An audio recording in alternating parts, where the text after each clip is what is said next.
Now, you suggested, while we're on the subject of foreign policy, that we should leave Israel alone. We shouldn't Sure. have the control we have with them. Explain that. How would they benefit? How would we benefit? Well, I wouldn't treat them any differently than anybody else. I'd leave them alone like I'd leave all the Arab nations alone. Right now, Arab countries if you add them all up, they get 3 times as much money as Israel gets.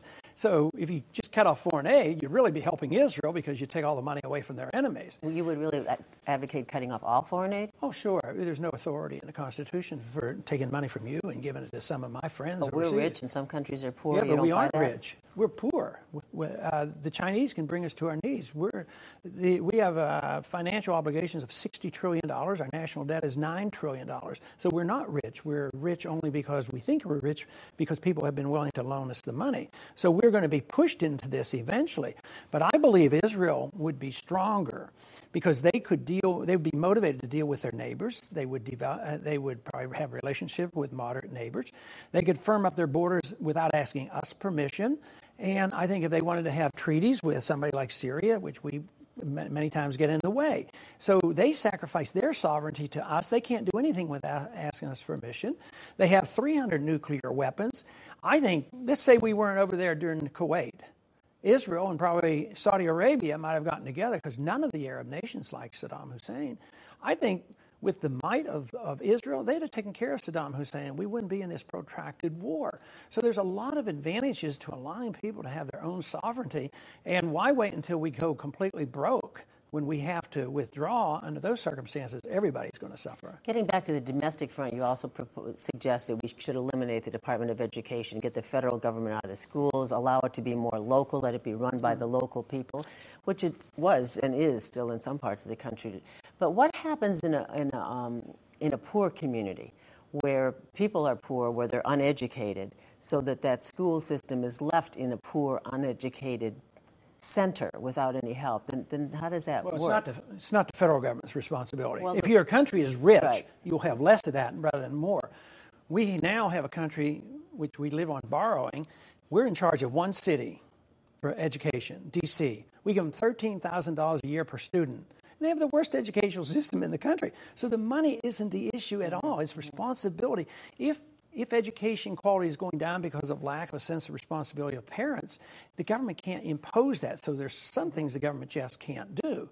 But, before you had a Department of Education, actually education was considered to be of higher quality than they are today. I mean, my dad went to 8th grades, and he was an educated businessman, and the education quality was way above what we have today. So this idea that you wouldn't have it isn't right. If you didn't have that money flowing from Washington, from the states into Washington, hiring a bunch of bureaucrats, putting on all these rules and having no child left behind, the quality of education will go up. There will always be a problem with some poor people, but there'll be greater wealth in these districts.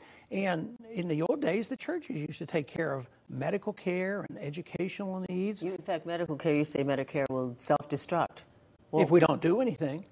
Matter of fact. So what if you were president today? How would you handle this health care crisis? I would tide them over. The only place I won't print money. I won't borrow money because that won't work. I would stop the foreign meddling, bring home our troops, save hundreds of billions of dollars, cut the deficit, and still help these people who need it. And I'd still allow the young people to get out of the system. And everyone would have health care under your system.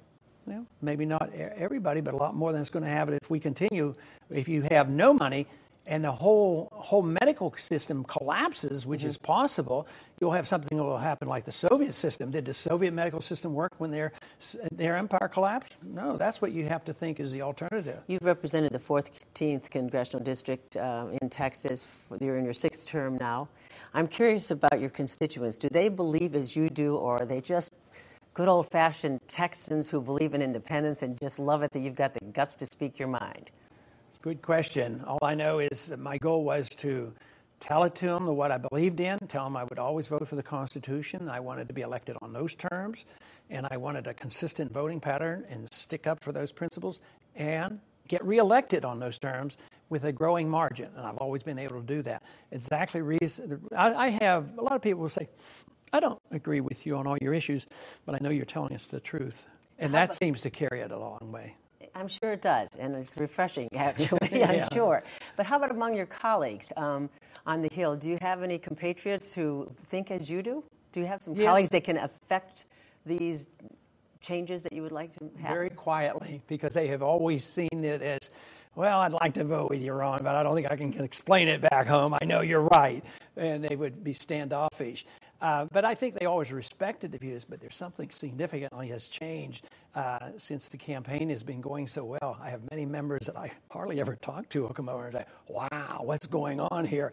So all of a sudden they see, well, maybe I'm onto something, and I think they're politically attuned and know what's happening, so I think they're more sympathetic to these views than ever before. Maybe you've enlightened this campaign with your new ideas. At least you provoked a lot of conversation. Thank you very much. Thank you very much, sir.